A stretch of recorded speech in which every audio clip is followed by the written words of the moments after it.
So for this permanent analysis, we just assume that our starting point is, suppose the economy starts with the equilibrium condition now. Okay, let's say the economy is at equilibrium. That is our starting point.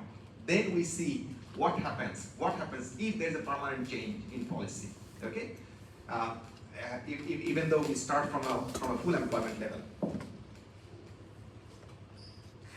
Okay. Now, let's say it is a permanent expansion of the monetary policy, okay, or a permanent expansion in monetary policy. Then, if there is a permanent increase in money supply, okay, so that permanent increase in money supply will have the following effects. Firstly, you are increasing money supply, then your interest rate will go down. So that is the same as the case before. Okay, in previous case also, you increase money supply, interest rate goes down, currency depreciates. Okay, so it's the same here, that if there is an increase in money supply, the interest rate goes down in the short run. Okay, but because it is permanent, then people will expect the future depreciation of the domestic currency. Okay, so the two things are happening at the same time. So firstly, interest rate is going down. Secondly, the expectation is that the currency will depreciate. Okay, so there are two effects. Before, there's only one effect: interest rate going down, exchange rate depreciating. But now the interest rate is going down, number one, which will cause depreciation in any way, and also in this case there is an expectation as well that this currency will depreciate. Okay, so the impact on the exchange rate is it's not double, it's the two impacts here now, two consequences. One is that the low interest rate, so the low interest rate will make your currency less valuable, or currency will depreciate. And secondly, the expectation about the future will mean that there is no reason to hold this currency deposit for a long time, because if I know that in future the currency will depreciate, then the people will try to get rid of that currency and they will go for the foreign deposit. Okay, so that's why I said that the second effect is that will make people to expect a future depreciation of the currency, which will increase the expected return on the foreign currency deposit. If you expect that the Thai baht, if you expect that Thai baht will depreciate, then the expected return from any foreign deposit, whether it is Euro, Malaysian Ringgit, the expected return from Ringgit, holding the Ringgit bond or holding any foreign currency bond will be more attractive if you think that in future the Thai baht will depreciate. Okay, but it is expected. Remember, this is expected rate of return because it is coming from expected depreciation here. So in future the currency will depreciate. That's why in future the rate of return on foreign deposit will be higher. Okay. So if because of these two, what will happen? The domestic currency will depreciate. Okay.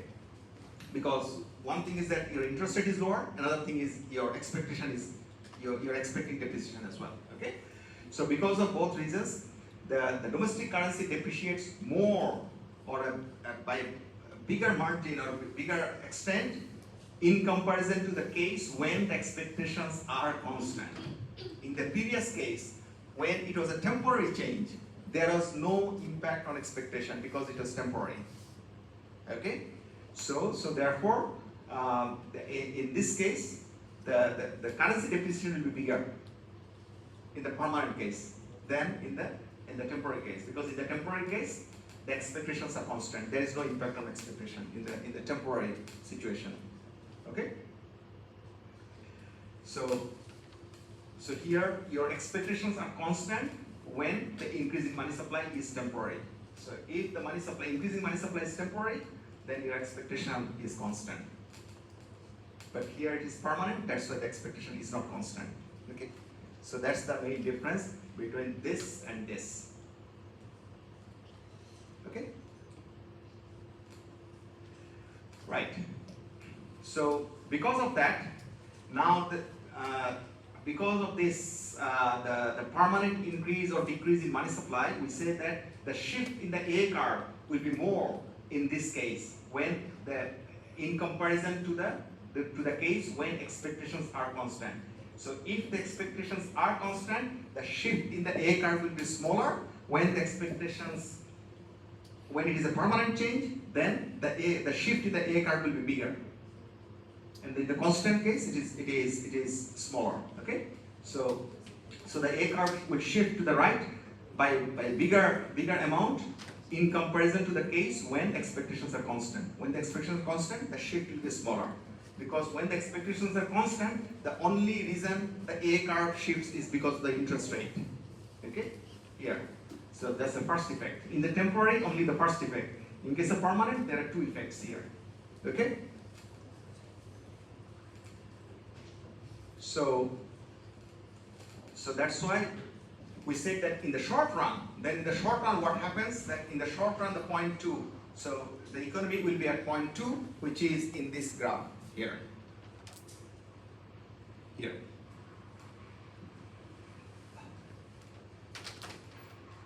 So if it is a temporary change, economy would have been at point 3, if it is a temporary expansion. And because it is a permanent expansion, the economy will be at point 2 rather than point 3. Because of the two effects, right? I hope it is clear. Anybody any question about it? Anyone? Any question? Okay, right. Okay. Now, so we were here. Now the economy will be there because of this permanent increase. So obviously now we'll see what can be done. How can we bring the economy back to full employment? Okay. So again, as I said, that our main goal is to maintain this full employment here, but clearly there is the economic boom there. Okay, so obviously because of this effect, because it is permanent, the government the intervention also will have to be bigger. Okay, so what can be done here? So it starts with the increase in money supply, permanent increase in money supply here. Okay, then we say that here the employment will be higher because you are producing more. There's economic boom here. There's a economy is overheated. Okay, so we are experiencing the boom. Okay, so which is like, if you remember, the GDP can fluctuate like this, like this, like this. The GDP can be like, so these are like a business cycle. So economy is, I'm talking about here, the economy is up there. Okay, like in the business cycle, or what you call the output gap, positive output. There's a big positive output gap here. Okay, so therefore we say that with employment and the hours above normal levels, so there is a tendency for the wage rate to increase over time because the economy is overproducing here. Okay, so now the wage rate will go up, and also because the economy is producing at a higher level, there's a more employment, more than the potential. Okay, more employment, more wage, and so on. So therefore there will be an increase in the demand for the goods and services produced in the economy. So on the one hand, the wages are higher, the demand for the goods and services are higher because the economy is also producing more goods and services. So the producers have got the incentive to increase the price because they can see there's a high demand for goods. They can see that they are paying high salary. So on the one hand, there is a high demand for their goods. On the other hand, they are paying high salary. Because of both of these reasons, they will adjust their price upward. Okay, so the price will go up over time here. Okay, now, so when you have got the higher wages and you have got the higher price for the goods and services, okay, so then you will expect the general price level in the economy will go up. Okay, so you may start with one sector, two sectors, and so on, but then at the end, in the whole economy, the CPI, the general price level will be higher. Okay, and when the general price level goes up here, okay, so then what happens? If the price level is higher, now it will affect your aggregate demand here. Okay, so here we say that when the price level goes up, then you have got Y equal to AE, which is equal to C plus I plus G plus current account here. Okay, so then what happens? This rising price will decrease aggregate demand now. So the price goes up first, and then gradually it affects your aggregate demand. Okay, and then basically we think about this consumption to go down here. Okay, And when this consumption goes down, so firstly, that will affect your DD curve here. So that's why I said that the DD curve will shift to the left. Okay? So that's the first effect. That is the first impact on a permanent change in the monetary policy. Okay? But not only the DD curve, here you have got the MS over P here. Okay? So your price level is higher here. So that's why here you are having this also going down at the same time. So their consumption is lower, and also here the price level is going up, so your real money supply is going down. Because price affects both markets now. Because now we are moving towards the long run. Okay? So an increase in the price level will reduce the money supply, and that will cause the A curve also, because this is the part of the A curve, okay? So that will also cause the A curve to shift to the left, okay? So when the A curve is shifting to the left, because money supply, real money supply is going down, so real money supply is going down means you have got R to go up, so you have got exchange rate to appreciate here.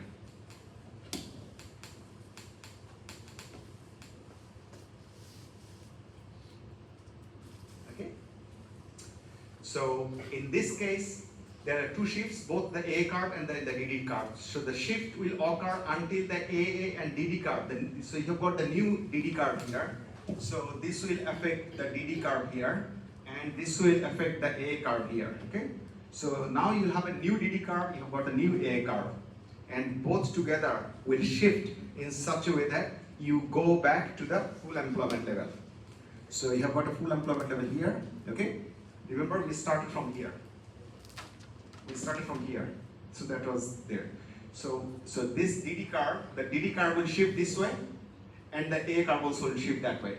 So the A curve will shift backward, and the DD curve will shift upward because of the changes in price. So they will shift in such a way that you end up with the same level of output here.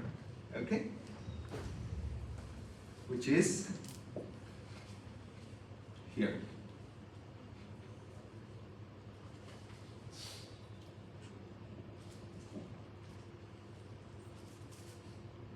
Remember this number 3, the point 3 here.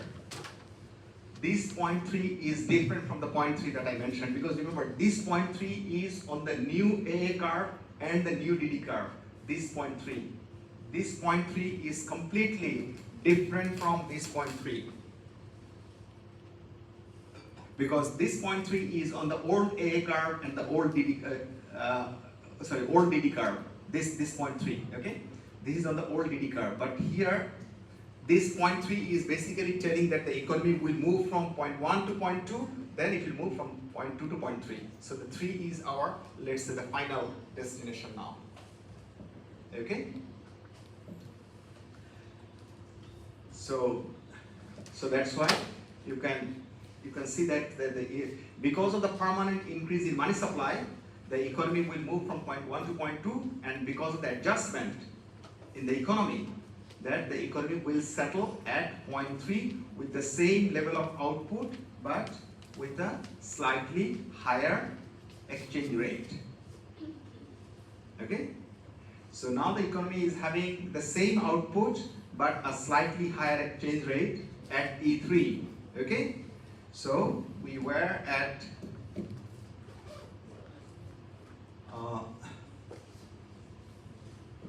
so we have got temporary, fiscal, monetary, and then you have got fiscal and monetary. So you've got permanent, right? Permanent, fiscal, monetary, right?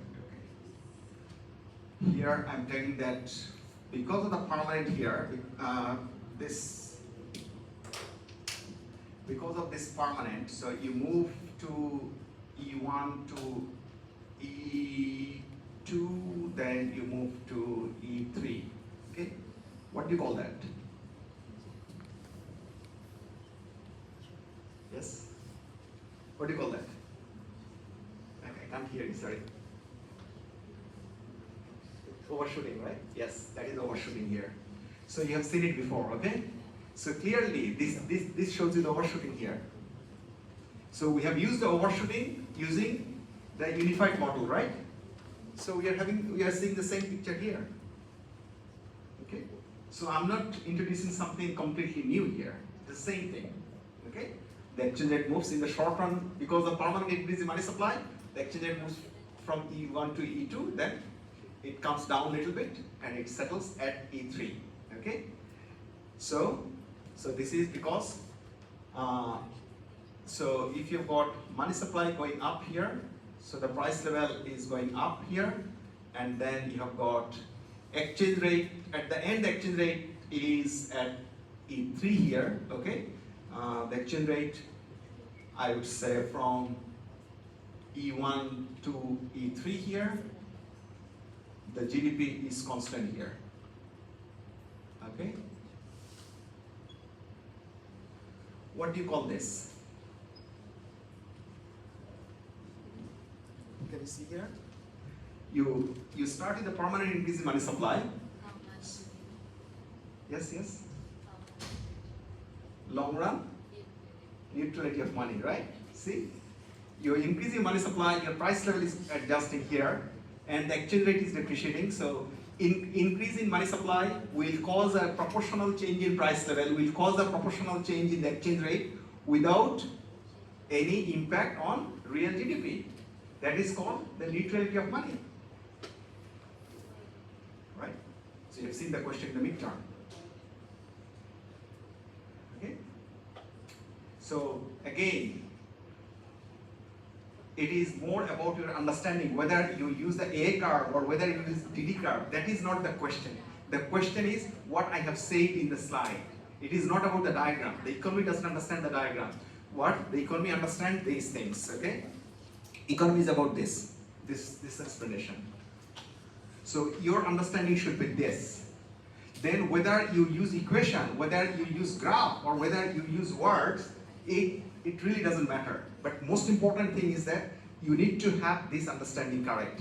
That any permanent increase in money supply will not have any impact on real GDP. It only affects the price level and the exchange rate proportionally.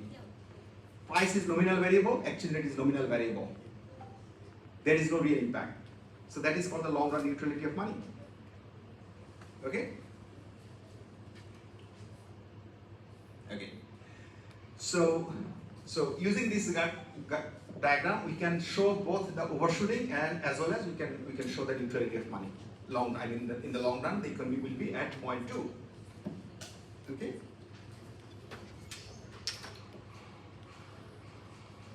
Okay. So now I summarize it here that in the long run, which is our 0.3, the equilibrium, the output goes back to the long run level, so that the exchange rate and the price is higher relative to the equilibrium. Okay. So you have got a higher level of price, you have got a higher level of E. Okay. So that is higher than the situation when we had the lower level of money supply. So if there is an increase in money supply, then after the increase in money supply, the E and P will be higher. So that's what we say, that E and P will be higher after there is an increase in money supply. Okay? So your P and E will be higher after the increase in money supply here. Now the question is that here, why the A doesn't shift back to the original position here? It's because of the expectation here. Okay? Here your E is changing here. Your A curve, the A curve is to do with the money market here. Remember, okay? So the A curve is shifting back because the A curve is shifting back because of the increase in price level, reduction in the real money supply, increase in the interest rate, then some appreciation here. There's a some appreciation I said, but it will not go back all the way because your expectation will still remain there. Okay? So you are counteracting that's the interest rate here. Remember I said there are two effects here.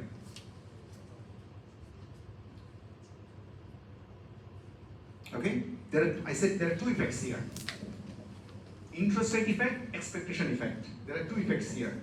But by increasing money supply, you are just affecting the interest rate effect. You are cancelling out the interest rate effect here. Okay?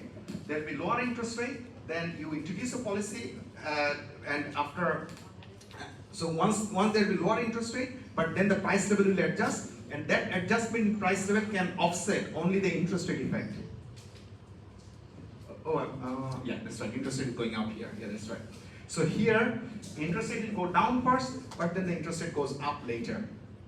So you are cancelling just the first effect here through the adjustment of the price level in the long run, okay? But the expectation effect will remain there. So that's why the AA curve doesn't, when the AA curve moves outward, the two effects are causing the outward shift. But the backward, there's only one effect, only the interest rate effect, okay? The backward. So that's why the AA curve doesn't come back to the original level here, okay? So it says that because the expectations is higher, and it is because of the permanent change. So that's why I said that, and also I said that the increase in the exchange rate and the price level will be proportional, which is essentially the neutrality of money. Okay. So I also said that there is an exchange rate overshooting as well, which is here, the exchange rate overshooting here. Okay. No, not there. Here, there is the exchange rate overshooting as well here. Okay, so that's what I said.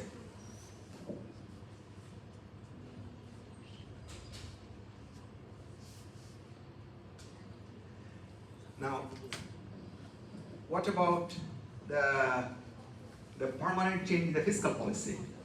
Okay, so far we analyzed the monetary policy, permanent change in the monetary policy, because remember we'll have to talk all four combinations here. So if there is an increase, a permanent increase in the government expenditure, like or a government purchase, or a reduction in tax, which is our expansionary fiscal policy, and because of this expansionary fiscal policy, then that will increase aggregate demand. So that is very straightforward. Government expenditure is going up, DD is shifting to the right, okay?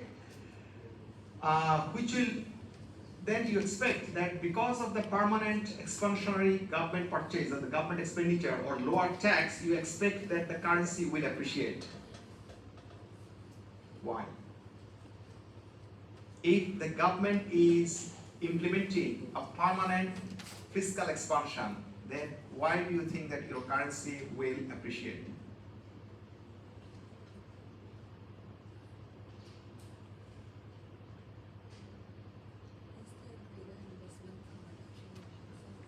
Okay, so if there's a reduction in taxes, it will affect your, what about consumption? So why tax should affect investment but not consumption? Yeah, you can say yes, if it is a corporation tax, it will affect investment, yeah, that's right. But, well, I didn't specify here, right? Yeah, if you say that the reduction in tax will affect investment, that means you have to say that suppose this tax reduction is a corporation tax, right? Okay, so investment, then what happened? Okay. Why do you think this will cause the appreciation? Appreciation causes, the currency appreciates when? When does currency appreciate? When? What's the main variable? Appreciation and depreciation is related to which variable? Yes, it is interest rate. You have to be confident. It is interest rate. The currency appreciation and depreciation is mostly related to the interest rate. So now you have to think. So I'm giving you a clue that will there be something in the interest rate? If there is a permanent increase in the government spending, or if there's a permanent reduction in the tax rate. So if you say the investment will be higher, then what happens?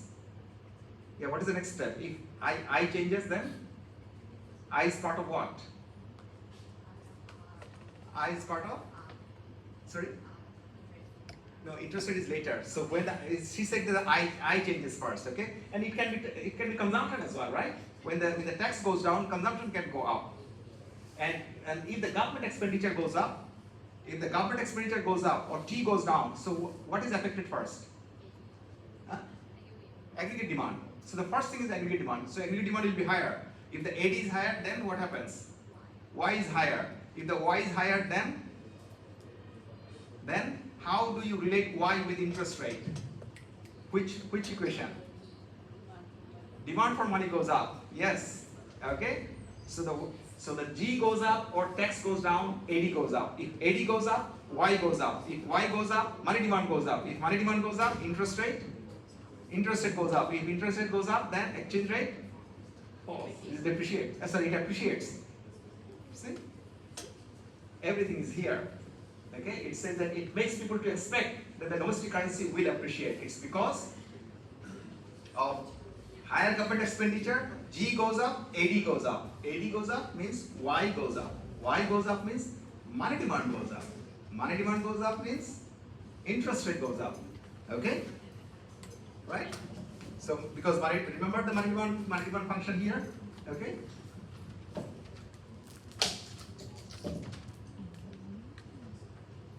Sorry, I don't have much space here. So you have got money, so that is money. So when your Y goes up, so Y goes up means the Y going up is your money demand is going up, so therefore your interest rate goes up here. Okay. So that's the diagram we have seen before, right? So this is money supply, money demand is going up, okay? So then we say that, so your interest rate is going up because Y is going up here, okay? Interest rate. So that is your R, that is your real balance, or what you call the money demand, money supply there, okay? Right. So then, because it's a permanent in nature, so we say that the currency will appreciate in the long run. So due to the increase in the aggregate demand, okay? So therefore, reducing the expected. So when this interest rate goes up here, when the money demand goes up, then the interest rate goes up. So when the interest rate goes up, then the expected return on the domestic deposit will increase or decrease. I said that here because of the increase in G here. So if I say that you have got increase in G here, so increase in G here, so the AD goes up, Y goes up. So if the Y goes up, I say here, Y goes up means, sorry, this is L. L goes up means R goes up means A goes up. So if this goes up, what happens to the expected return? Where you put your money?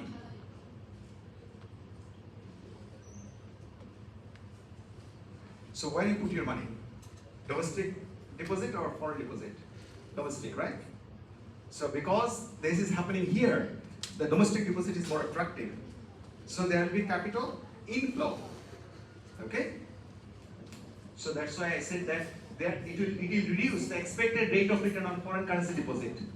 So the return from the foreign currency deposit is lower, whereas the return from the domestic deposit is higher.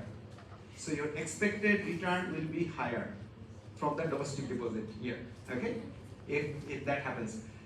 So it will reduce the expected rate of return on the foreign deposit, or it will make the domestic currency deposit attractive, so that will cause an appreciation.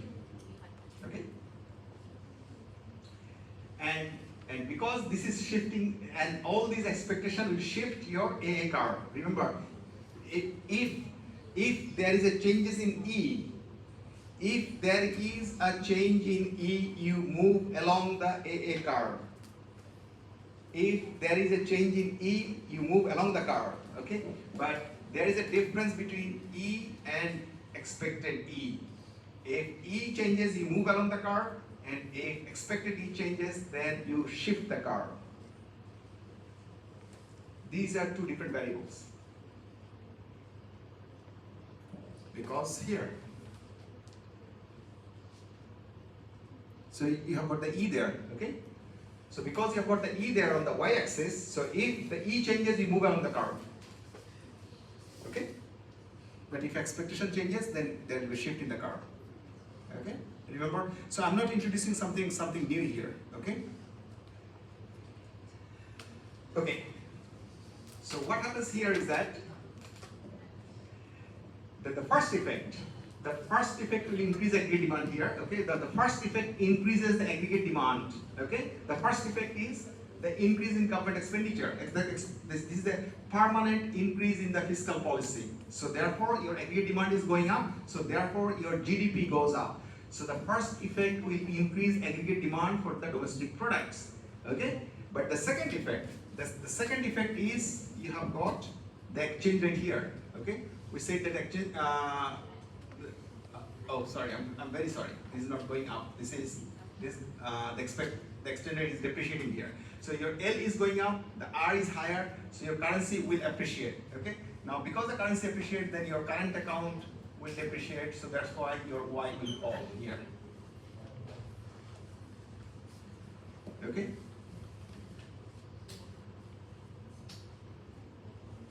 So expected return on domestic deposit. Okay. So this will happen, but because your the exchange rate is appreciating. Sorry, I put upper sign here. It should be lower because here your exchange rate is depreciating because the higher R. So that means your current account will fall. So therefore your output will fall. So now you can see here. Okay, there are two things here. So one is this, one is this. Okay, you need to link these two here.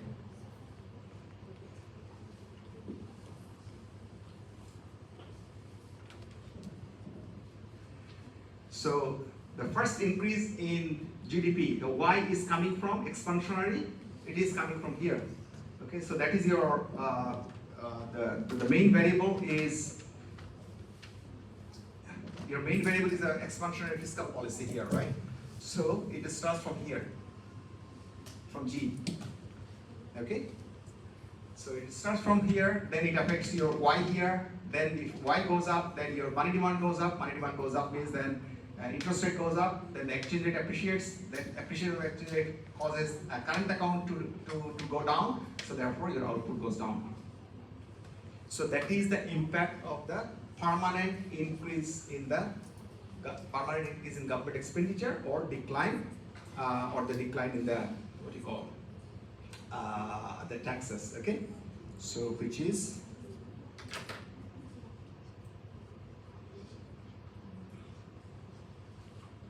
here. Okay. Sorry, is it?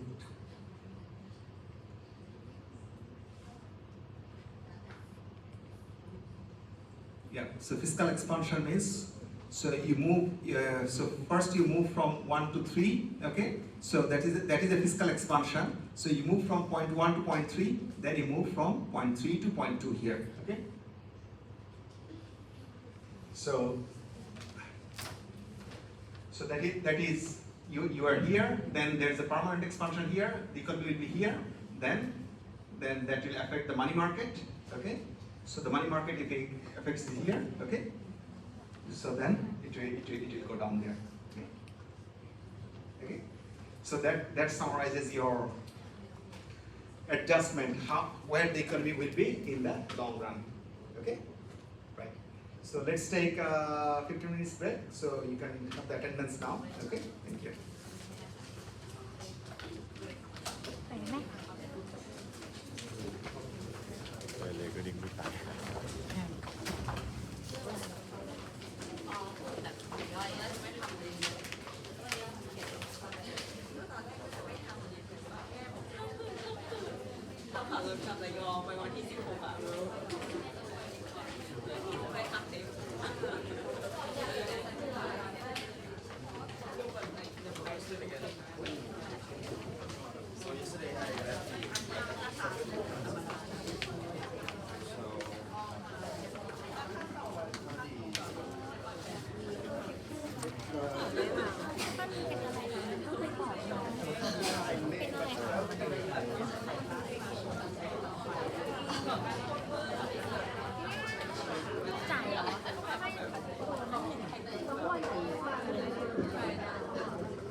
คอร์ดไว้ ใช่ค่อยมารีแคปเดี๋ยวกูโพสต์ลง YouTube แล้วส่งลิงก์ให้มึงดีเดียวอย่าส่งไฟล์ใหญ่ได้ ค่อยมารีแคป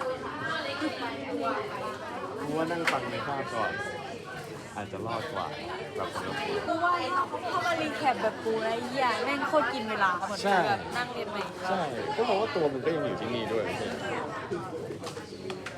ไปละเดี๋ยวก็มา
ไปอินเทอร์ต่อใช่แล้วไหนขอดูป้ายพนักงานหน่อยสิ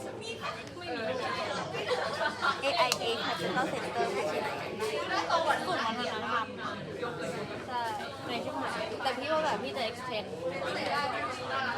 คือตอนนี้สามารถ extend ได้ด้วยตัวเองจริงป่ะพี่ถามแล้วก็เพียงปตทอ่ะไม่ได้ส่งพี่ไปปตทใช่คือตอนนี้ Ascender ส่งพี่ไป SCB อยู่ไปย้ายโปรเจกต์ของปตทยิ่งใหญ่มากใช่คือเขาถามพี่ว่าแบบว่า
เ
ตอนแรกรู้ว่าก้อนนี้ใช่ไหมนะก้อนนี้นะตอนแรกรู้ว่าที่เขียนเนี่ยคือทำให้ที่นี้ตกทำให้ที่นี้ทำให้ที่ขึ้นทำให้ที่นี้ตกทำให้ที่นี้คือเราเปลี่ยนแค่อันเดียวอันเดียวเพราะว่าอันนี้ก็เป็นอย่างอันนี้ไม่อันนี้เรารู้ว่าแบบว่าดีกันเลย คือแรกคือเราตอนสูตรได้มาใช่ไหมแปลงออกมาให้เป็นอย่างนี้ใช่ไหมก็คือสูตรได้แหละแล้วมันก็แค่เปลี่ยนอีกรอบเดียวใช่ไหมแล้วไปเปลี่ยนอีกแค่ก้อนอีกรอบ ไม่นะมึงทำแบบเนี้ยเห็นแบบเขาเขียนด้านนี้เขาเขียนขี้หรออันนั้นไม่คือแบบเอาถ้ามันกูไม่เคยดูอันนี้ไม่เคยอ่านหรอก คือมึงไม่ต้อง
Right, so I think we should start because we have got roughly 1 hour left, so we'll have to finish this, okay? Right, so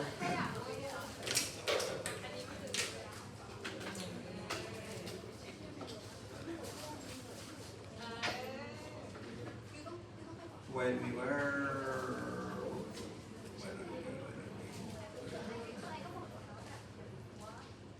okay, so that is the fiscal expansion we talked about here, okay? So here what you can see here, I'm just referring to this diagram here, okay? So in this diagram you can see that if there is a fiscal expansion, okay? So suppose there is a fiscal expansion here. So if the fiscal policy changes, if it is permanent, then it will have a long run effect. And also here we are telling that if you have got a fiscal expansion, then on the one hand you have got increase in the government expenditure here, okay? So if we go here, okay, so there is a so if there is a fiscal expansion from DD1 to DD2 here, so you are moving from point 1 to point 3. This is simply because you are moving from point 1 to point 3. It's because of fiscal expansion. For example, this government expenditure here, okay? So if there is a fiscal expansion here, so we are telling that because of this fiscal expansion, so you are shifting the DD card there, okay? And then, so DD is going up here, and then what happens that the price level will adjust, right? So because the price level will adjust, because the economy is overheated here, there is a too much production there, so the price level will adjust. So your real money supply will go down, and the real money supply goes down means the R is going up. That means your exchange rate will depreciate. Now because of this exchange rate depreciates, now your CA is going down here. Okay. So here you start with the increase in G. Now you have got the decline in current account. So therefore your output is equal to C plus I plus G plus CA. So overall we have got G is going up and the current account is going down. Okay? So then you go back to the YF there. Okay? So they're cancelling each other out here. But the current account is going down because of this appreciation. And this appreciation is happening because of the price level. So the price level is affecting the money supply is affecting the interest rate is affecting exchange rate, which is affecting the current account, and then that current account will offset the increase in G. So that's why you move from point 1 to point 3 here. So this is you are moving from point 1 to point 3 here when the current account is moving, so you're moving from point 3 to point 2 here. Okay?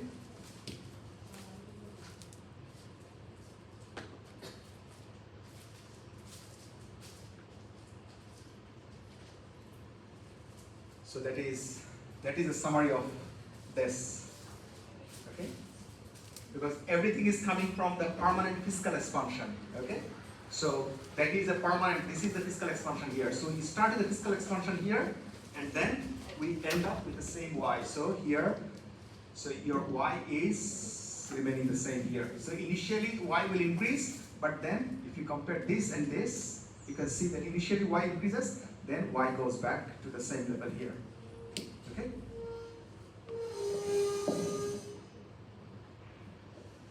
So that is a movement from point 1 to point 3, then point 3 to point 2. Okay? Which is this one here. So what is happening here, that we said that an increase. So an increase in the government purchase, you call it a government expenditure.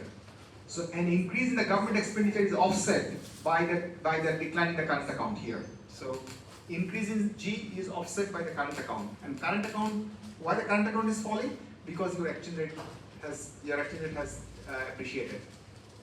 So if there is an increase in G, so you end up with an appreciated currency which will offset your increasing G through the current account. Okay. So therefore, we say that why this is true in the long run. So therefore, because here what has happened that in this case that the whole thing is all about G. Okay, you just say that the G has gone up. Okay, so that is our main change here. So that is all about the fiscal policy. Okay, so we are talking about the fiscal expansion here. So we are talking the fiscal expansion here. So therefore, we can conclude that the fiscal expansion will not have any impact on GDP. GDP goes back. Oh, sorry, where is it? Okay. So we start with the fiscal expansion. So this diagram is about fiscal expansion. See, the effects of a permanent fiscal expansion, which is increasing G. So we have seen that if there is a permanent increase in the fiscal expansion, you end up with the same GDP.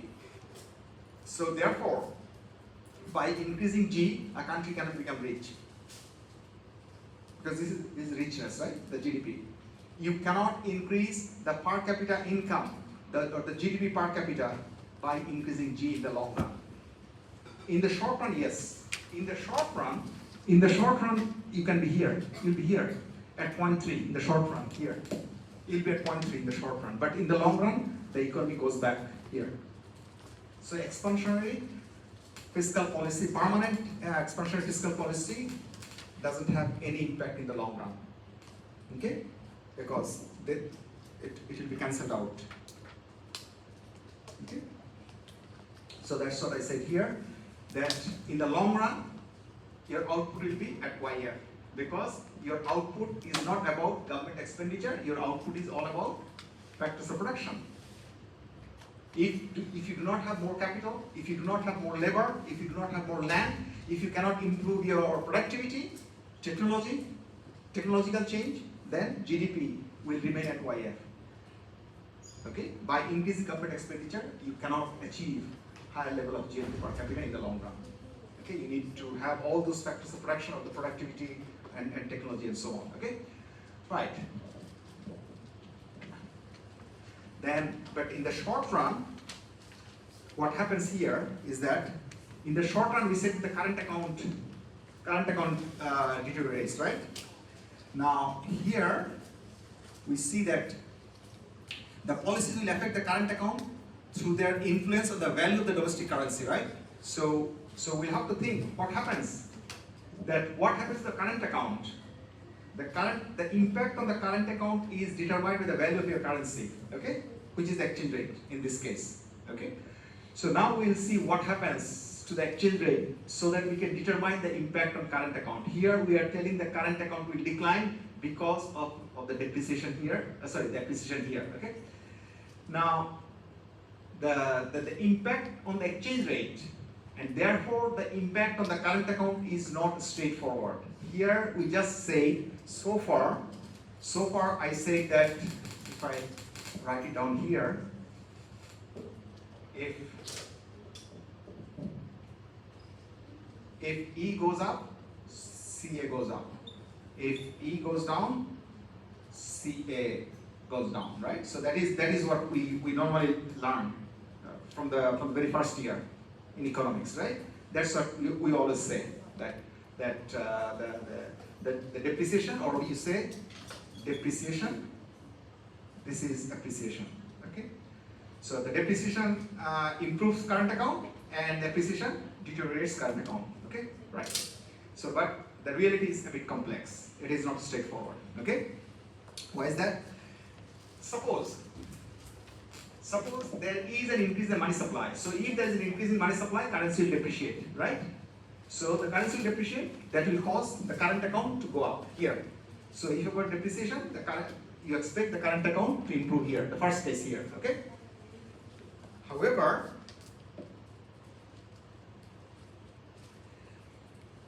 if there is an expansion of there is a temporary expansion in the fiscal policy, so we said that the temporary expansion of the fiscal policy will reduce current account.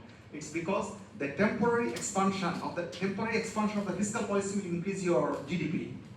because the G is going up.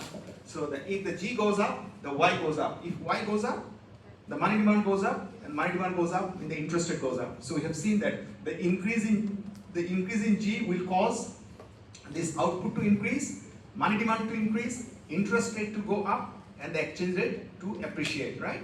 So we said that a temporary expansion of the fiscal policy will reduce the current account, okay? Because the higher government expenditure will cause an appreciation of the currency, okay? Because of the higher Y means higher money demand means higher interest rate means higher, what you call the appreciation of the currency, right? So the appreciation here is that if your G is high, then AD is high, okay? Then Y is high, then the money demand is high, then interest rate is high. So we said that your exchange rate will be lower, okay? So which is this case here, okay? So I'm repeating the thing again and again so that it goes, it settles very well in your brain, right? So that you don't have any confusion here, okay? So then, if this happens, that the exchange rate goes down, that is the current account will deteriorate. We said that there will be appreciation of the domestic currency, implying the lower current account. Okay, fine. So here we said the government demand on the domestic product crowds out the foreign demand. So here we are having increase in G here, and then we are having a decline in current account. So in the AD curve, we've got C plus I plus G plus CA. So you've got increase in G here. So the G is going up, but the current account is going down here. Okay? So they will crowd out. We call it a crowd out because the two things are operating in the opposite direction here. Okay? So this is called the crowding out. Okay? When the two variables move to the same direction, we call it crowding in effect. Okay? When they move to the opposite direction here, we call it a crowding out. One is cancelling each other. Okay? And if they are exactly same, in terms of the magnitude, if they are exactly same, we call it a full crowding out. If one is bigger than the other, then we call it partial crowding out. So you may come across these terms. Okay? The partial crowding out means when one impact is bigger than the other impact. Crowding out means it has to be opposite direction. If the amount is exactly same, then it is a full crowding out. If the amount is different, but the opposite, then we call it a partial crowding out. Okay? Right.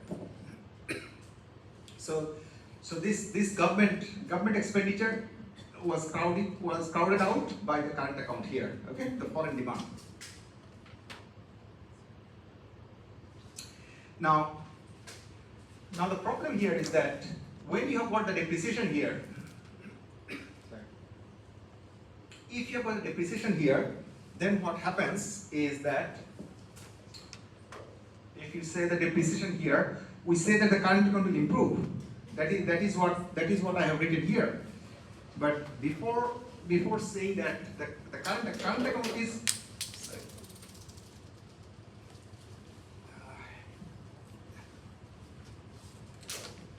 so your current account is basically, it is the value of export minus value of import, right? Value of export. So it is a value. When I say value, it is the price times, let's say, what is the price? Price is essentially your exchange rate here. Exchange rate times quantity of export, okay? Minus exchange rate, sorry, let me write it down here. So it is the exchange rate times quantity of export minus exchange rate times quantity of import. Okay? It is the exchange rate and how much you export minus, so this is the price times quantity basically. Right? Is it okay? The current account is value. It is the value of export and the value of import. So it is a quantity times exchange rate, it is a quantity times exchange rate. Is it clear? It's the price times quantity. And for export and import, we don't use price, we use exchange rate. Exchange rate is the price, sort of, right? Okay.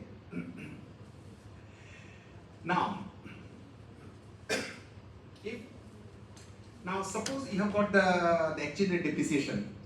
Okay? So if the exchange rate depreciates, what happens here? E goes up, right? Okay? So if you for the time being just forget about this, so the E goes up there. So normally what happens if the exchange rate depreciates? What happens to the quantity that you import? If the exchange rate depreciates, what happens to the quantity that you import? It goes down, right? Always?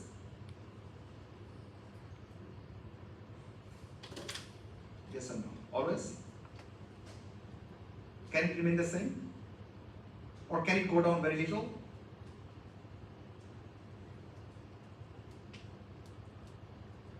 Is it possible, even if your exchange rate depreciates, but still you still import the same amount? Yes or no? Or maybe, yes, maybe your export, sorry, your import will go down, but import will go down very little. Isn't that like what happens in your life? Like you don't really change the amount that money. Yeah. So for example, let's say Thai baht. If the Thai baht depreciates, will you all stop using iPhone? Any Apple product? Because Apple product is a US product. If the Thai baht depreciates against dollar, will you stop buying American products like the iPhone, iPad, and so on? No. So that means even if your currency depreciates here, your quantity may not change here. Okay?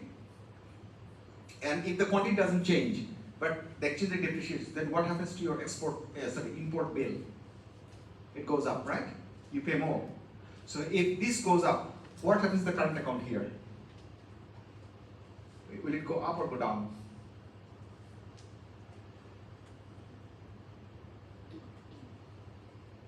What happens to the current account?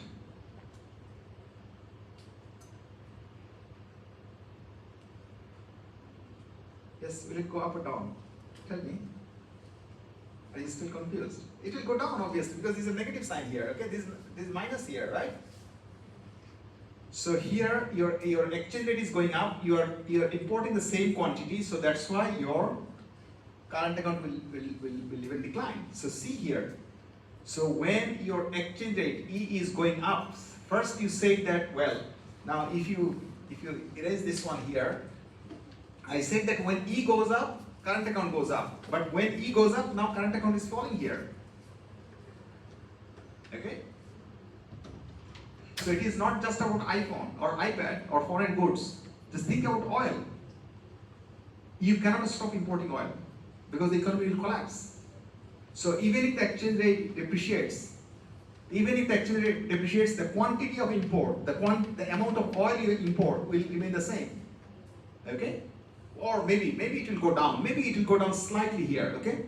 So it will go down slightly. So if it depreciates by 5% here, the exchange rate, and your quantity of import, the quantity of import goes down by 1%. Okay? So the quantity goes down by 1% here, but the exchange rate depreciates by 5%. So overall bill, your import payment will be bigger. So your current account will become even worse. Okay?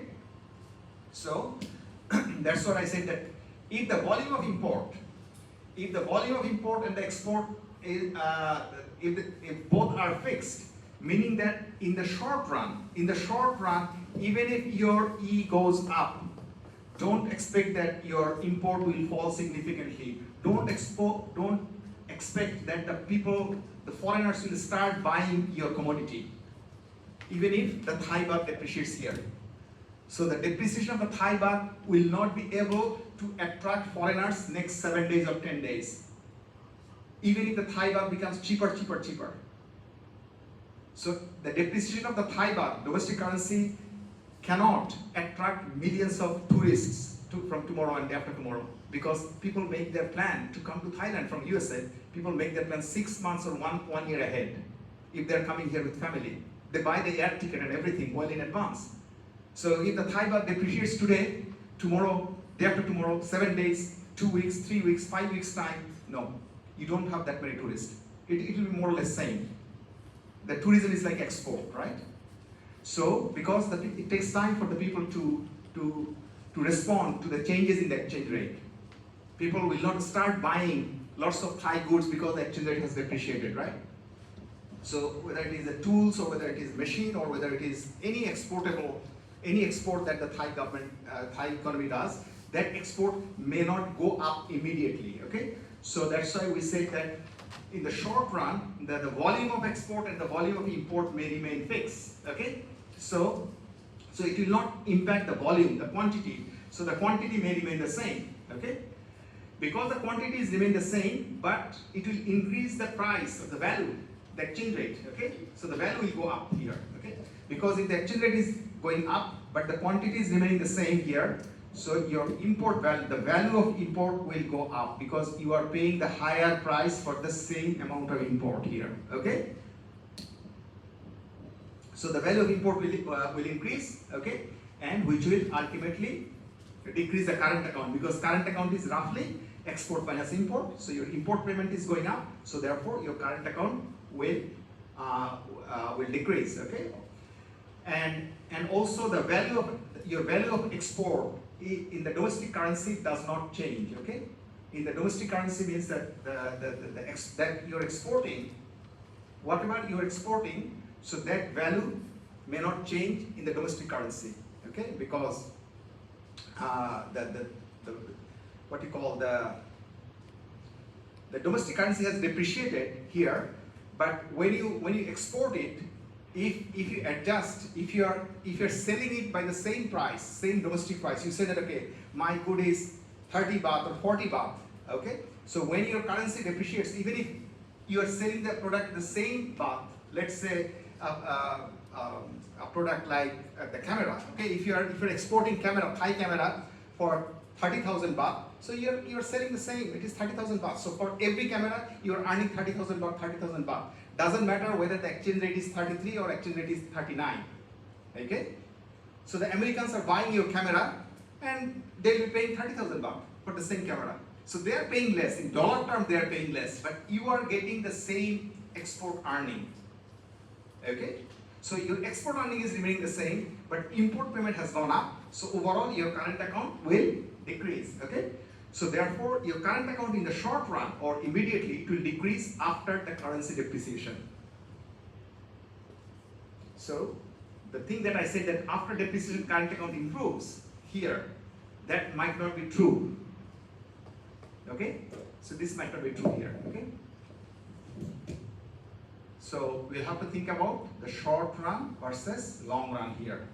So in the short run, I say your current account, well, instead of increasing, the current account may fall, but then in the long run, gradually your current account will improve because your camera has become, the foreigners can buy the same camera with 30,000 baht, so possibly many people will be willing to buy more camera. Maybe you will stop buying the iPhone, maybe some of you will switch to the Samsung because it is produced in the domestic market. So the exchange rate might not have affected the price of Samsung, but it has affected the price of iPhone, for example, right?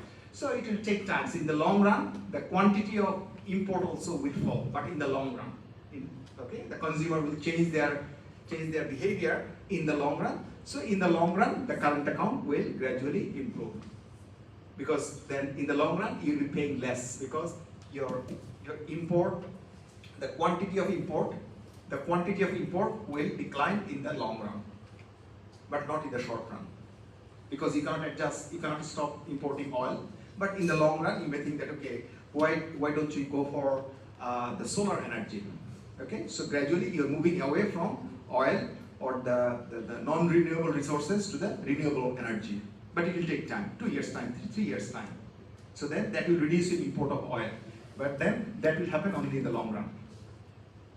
Okay, so that is so that's why so far we did not distinguish between this the short run. We said that if exchange rate goes up or exchange rate depreciates, the current account will improve, or there is a positive relationship between E and current account. So that is what we have done so far. But I'm just giving you another scenario where the reality could be slightly different. So far we talked about the AA curve, then the DD curve. We did not consider the reality, but the reality could be slightly more complex because here we are talking about volume effect. Okay, so here we say that the current account will improve. It will improve gradually as the volume effect will dominate because the quantity is the volume. Okay, so gradually the quantity will become a bigger force. You adjust the quantity of import. The foreigners also will adjust their quantity of the goods they want to buy from you. But it happens only in the long run. So the quantity changes in the long run. But the price, the exchange rate, changes immediately.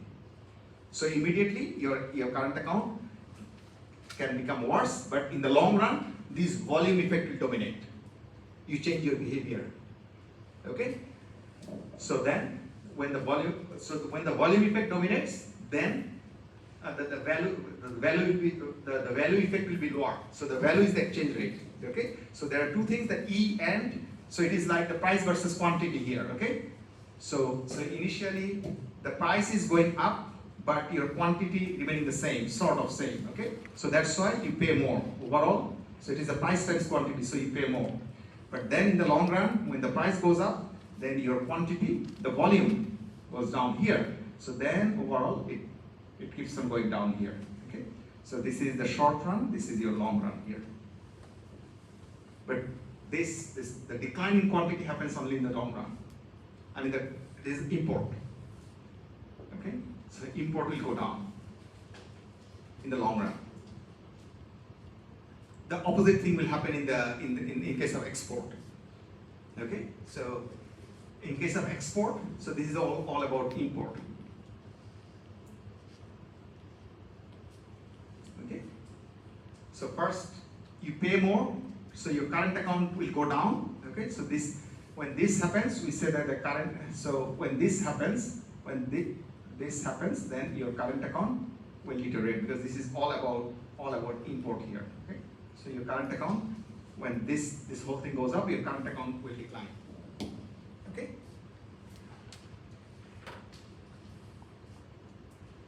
And that is depicted by this curve.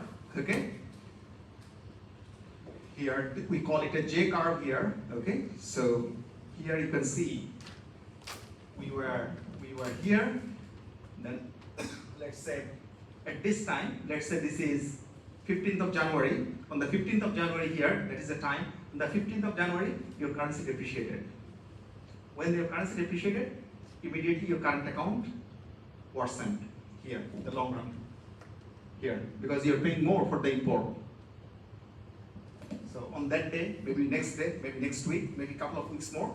So for the next couple of weeks, you'll be paying more import bill here. For this, you are not changing your import because many goods you have already ordered. Okay? So you did not make the payment. Sometimes you make the order and then these goods will arrive maybe 7 days, 10 days or 1 month later. So once you get the delivery, then you make the payment. Let's say you're talking about the car industry. You order tire, you order engine, you order various components from outside, from China or other countries. So when the goods are delivered, okay, maybe the goods will be delivered somewhere here, okay? But your exchange rate already depreciated, so you have to pay more to your seller for the component you just put the order, okay? So that's why your payment, the import payment will go up. So that's why your current account, this is the current account, remember. This X is the current account. So current account, let's say this is a good situation. From the good situation, it will become worse. And then gradually, it will improve. Because gradually, which is the long run, gradually you reduce the quantity of import. Then it will improve, okay? So because it looks like this, okay? So which is like a J curve here, okay?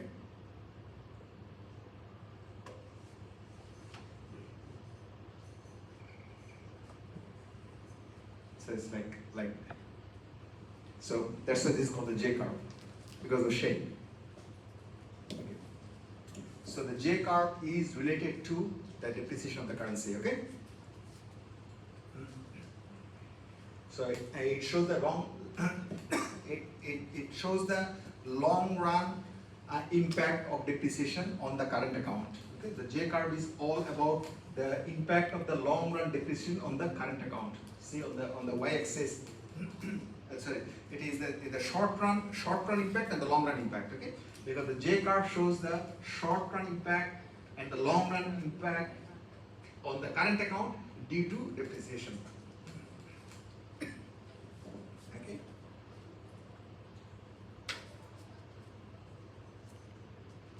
Okay. Now, so how big this impact, this drop? Here we say that it will drop, let's say, from here to here. Okay. So whether it will be here or it will come down here, then it goes there, or even it can go down here, then it can go like that. So this drop will depend on the magnitude of the exchange rate depreciation. Okay. So whether it will be here, it will come here, it will come here, we don't know. So it says that it will depend on the extent of the changes in the domestic price of the imported goods, I mean the exchange rate. How much depreciation took place. Okay. So if the exchange rate depreciation, which is the domestic price of the imported goods, if that change is big, then it may go down further here. Okay. So it will depend on the exchange rate depreciation here. Okay.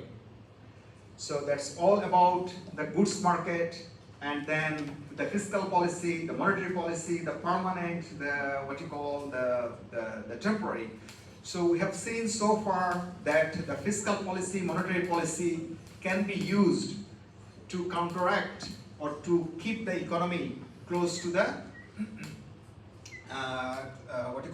close to the full employment. Okay, we have used the fiscal policy and monetary policy. But now I'll give you a special case where the standard analysis that we have done so far with respect to the monetary policy. Okay, remember, now I'm talking about just monetary policy. So whatever analysis we have done so far with respect to the monetary policy may not work in reality. So the J curve is one where the exchange rate and the current account may behave differently than what we expect or what is expected in theory. So the theory says that the depreciation is good for current account, but in reality, the J curve says that possibly in the short run, no. In the short run, it may behave differently according to the J curve. Now here we are talking about the liquidity trap. The liquidity trap is about the monetary policy. And remember, we are talking about the liquidity. Liquidity is all about money. Okay? That's what we call liquid L. The money demand and the money supply. That is called the liquidity. So because it is called the liquidity trap, that means we are talking about money supply here. Okay? Now, why is it trap? The liquidity trap is a situation when your money supply doesn't work. That means economy is trapped. That's why it's called liquidity trap. The money supply, when the money supply does not work anymore. So can you give me an example when the money supply will not work? Any real life example that you might have experienced, you might have heard? When the money supply does not have any impact at all. Whether it is permanent, whether it is temporary, money supply doesn't work.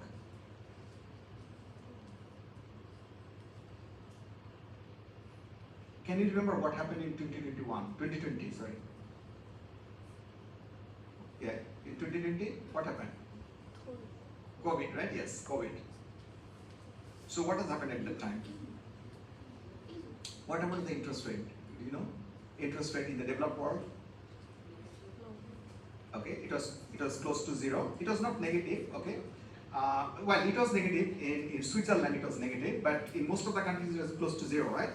But then, do you think that zero interest rate worked?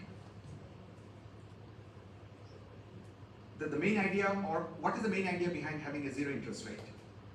What is the objective? What is the reason that they had the interest rate close to zero? What did they want to achieve?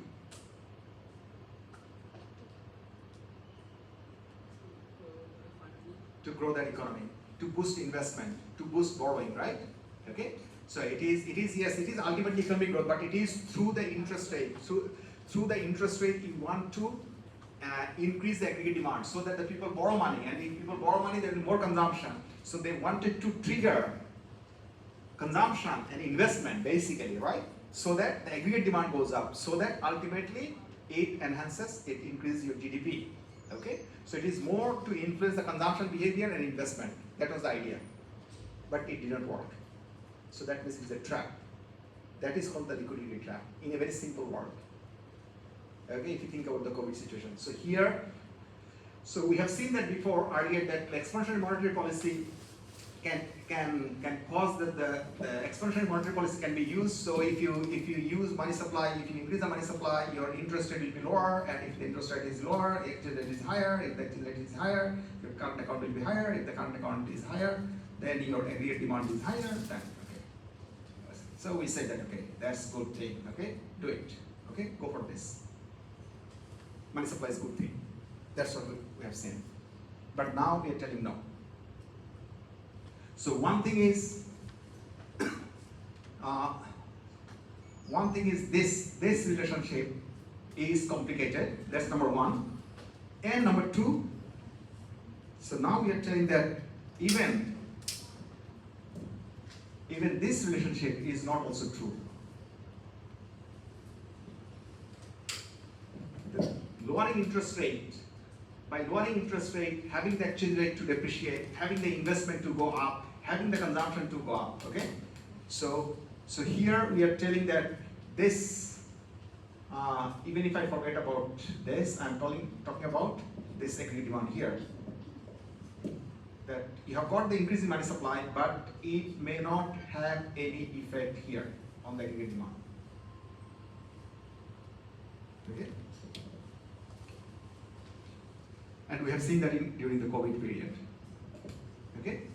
There was an increase in money supply. There was a decline in interest rate, but then it did not come up to here. Somehow it stopped in the middle. Okay?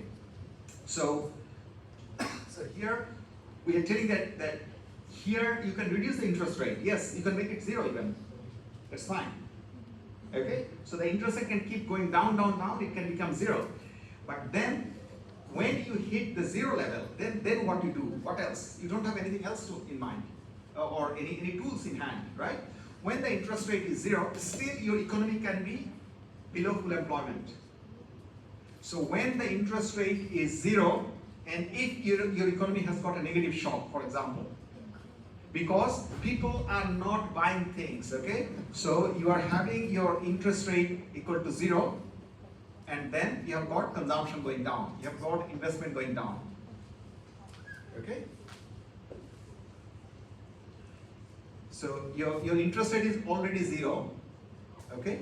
And then you have got either consumption going down or investment going down during COVID. Then you cannot use the monetary policy anymore because you hit the bottom of the floor already here because your interest rate is already zero. You hit the floor. Okay? So, in that case, we said that the increasing money supply cannot lower the interest rate any further because interest rate is already zero and any longer. Okay? So therefore, under this assumption that the expectation is fixed. Okay? So if you have got your expectation fixed, because I know that people will think that this country cannot cannot reduce its interest rate anymore because the interest rate is zero. If the interest rate is already zero, you cannot influence me to expect that, oh, the currency will depreciate. Because your interest rate is already zero. How can your currency will depreciate even further? You have done already what you could. Okay? So therefore, we say that we expect that this currency will no longer depreciate because it's already depreciated due to the zero interest rate. Okay? So the expectation will be fixed. So which means that the monetary policy cannot be used to depreciate your domestic currency any further. Okay?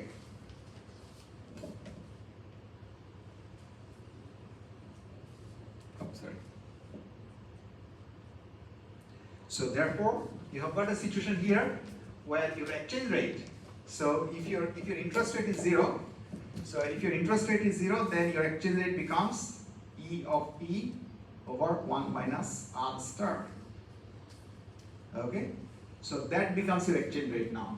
Okay, from the ITC condition. Okay, and this interest rate, that is a foreign interest rate. You cannot influence it. The R star is a foreign interest rate. It is not in your control. The domestic central bank cannot affect R star. Okay. The E is expectation. The expectation is, again, people think that, oh, you have done already what you could do. So the exchange rate, your expectation is that the exchange rate cannot depreciate any further. So if the expectation doesn't change, and if you cannot control the R star, which is the foreign interest rate, then your E becomes constant at that level, because you don't have any other tools. On the monetary side, there is no other tools, okay? Now, so that's why we say that then the output is trapped at the recession level. Let's say during COVID, there's a low output, high unemployment, but then you're stuck with that. You cannot use your monetary policy there, okay? It happens when the government already, or when the central bank already printed more money, then this thing happens. If you keep on printing more money, then at some point you exhaust all of your tools, the monetary tools, then nothing will happen. After that point, nothing will happen, okay? So this is the liquidity trap. And this has happened during the Great Depression in 30s, early 1930s, and then also we have observed it for a prolonged period of time in Japan in 1990s, late 1990s, okay? And also we have seen it again in 2009 in most of the developed countries.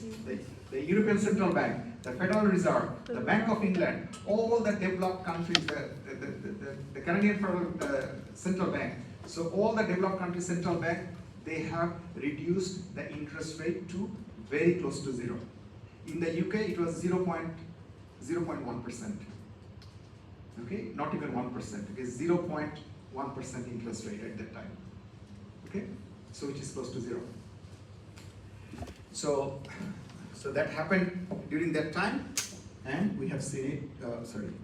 Here. Sorry. This is like Japan. The blue one is Japan. Here you can see 0. This is close to 0. Again 0, 0, 0, 0 here. This is all the way. These are 0. Then here from 2009 onward, both the Japan as well as the developed countries here, including the US.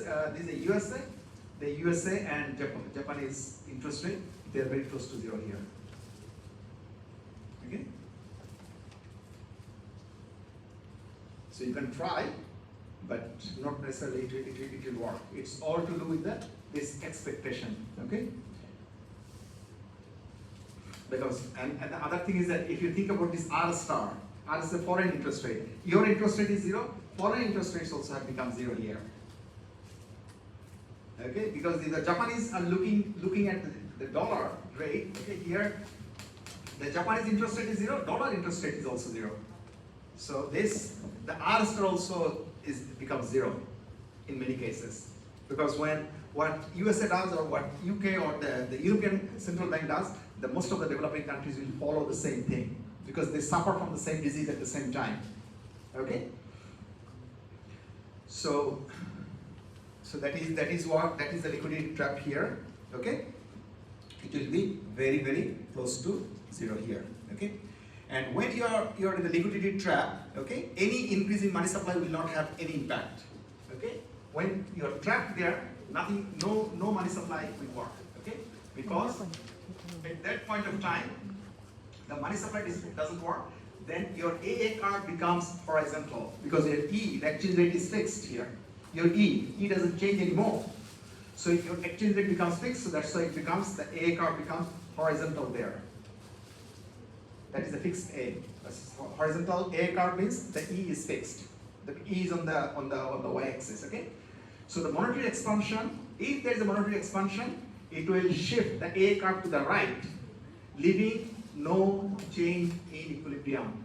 Okay. So the equilibrium will remain the same. So then you can have a situation like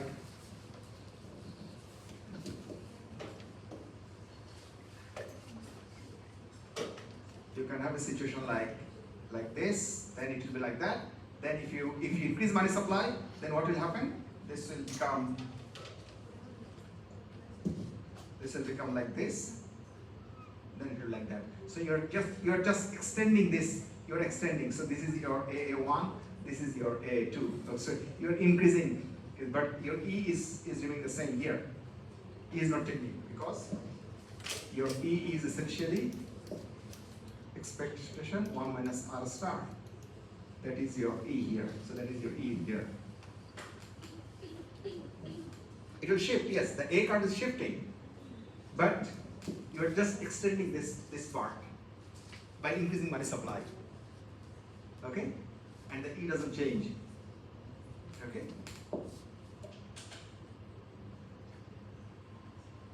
Which is here. Okay?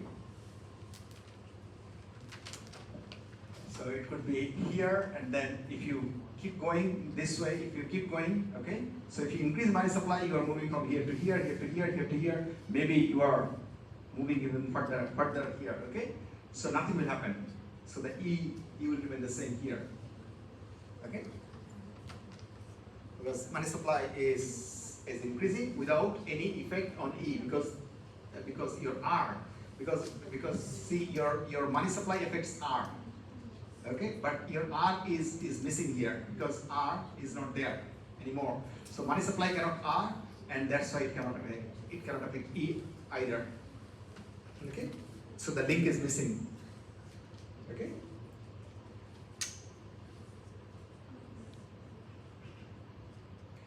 So the only way the central bank can affect. So there is only way the central bank can affect your E, this exchange rate, is somehow if it can come up with something, okay? Let's say you've got AA here, okay? If they can come up with something that can affect this expectation. So they'll have to do something to change your mentality, to change your thinking. So the central bank can say, well, yes, we have hit this interest rate which is already zero, and then the central bank will say that from today onward, for the next 5 years, this exchange rate will remain zero. Let's say this is an announcement they make to affect your expectation. Then what happens? If you know that for the next 5 years the exchange rate will remain zero, then many people will borrow money. Why? They'll buy house, they'll buy apartments, because you know it is guaranteed for next 5 years.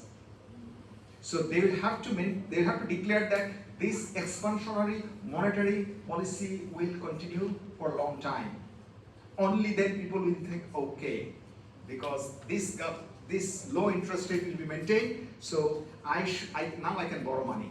Because when the interest rate is close to zero, there is no guarantee that it will remain zero for next 5 years or next 3 years. So that's why people don't borrow money. Because when it is zero, the only thing is that it can go up in future. So if your expectation is that, okay, the interest rate can go up, you don't borrow money.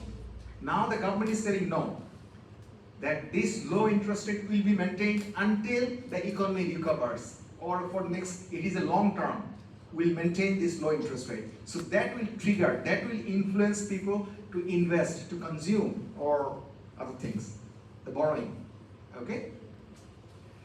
So only then, but it will have to be credible.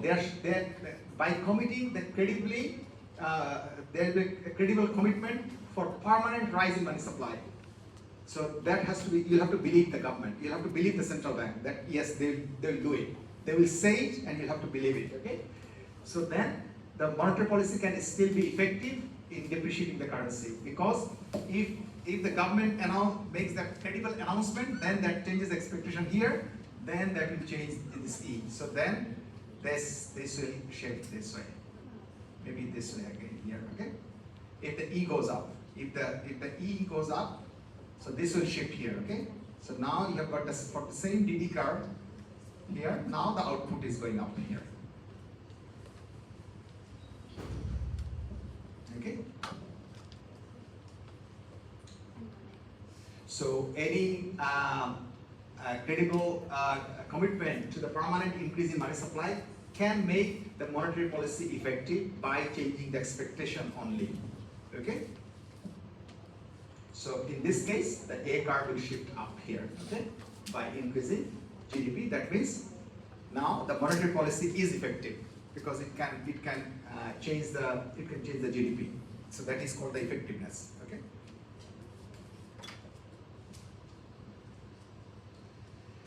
Okay. So is it? Sorry. Where is it? Here.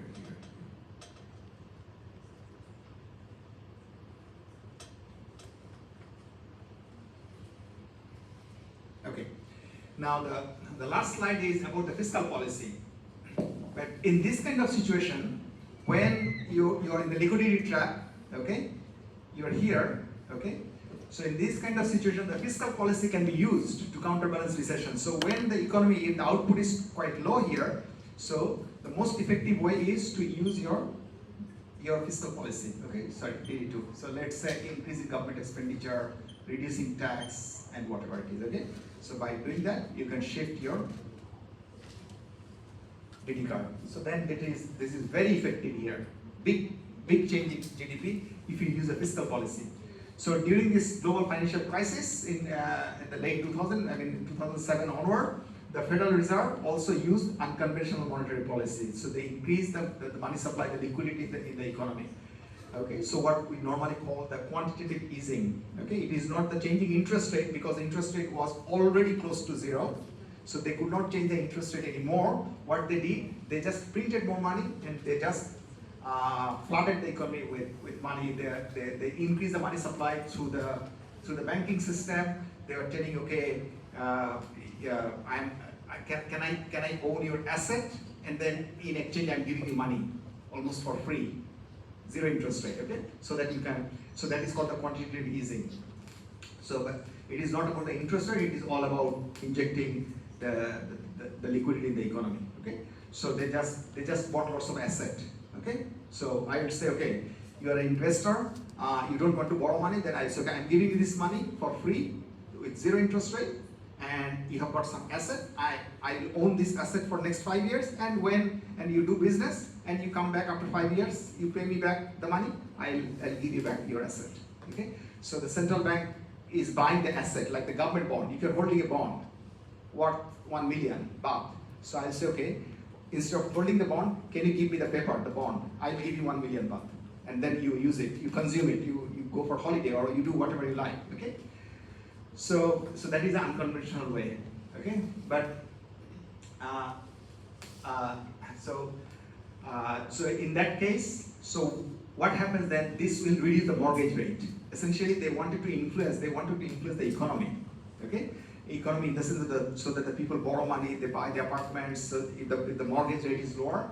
Okay, so it is all about the long-term interest rate. If you know that in the long term the interest rate will remain low, then you borrow money to buy houses, because buying house is a long-term commitment. Normally 20 to 25 years commitment. When you buy a house, you pay the mortgage. Okay, over a long period of time. So the idea here is that it is not, because you cannot reduce the interest rate in the short term, because in the short term the interest rate is already zero. So, okay, so you have to do something so that the market believes that this interest rate, this low interest rate, will remain there for a long time. So that happens when the government uses this unconventional quantitative easing. That you mean that there's a huge liquidity, so that's why the low mortgage rate will stay there. So that will increase the aggregate demand by increasing the demand for housing, apartments, flats, and so on. So then the economy can recover. So that is how, when the economy is at the trap situation, liquidity trap situation, the government may influence, or the government may use the monetary policy and the fiscal policy. But the fiscal policy is more effective than the monetary policy. Okay? I think that's all. So the next 3 slides are basically these are the summary. Okay? So there are 3 slides that is all about the summary of what we have discussed so far. Okay? So you can go through them by yourself. Okay? Right. So today is okay. You have got another lecture tomorrow, right? Tomorrow morning to catch up, and I think tomorrow morning will be the last topic. Okay, this is a relatively smaller topic. Then that's it.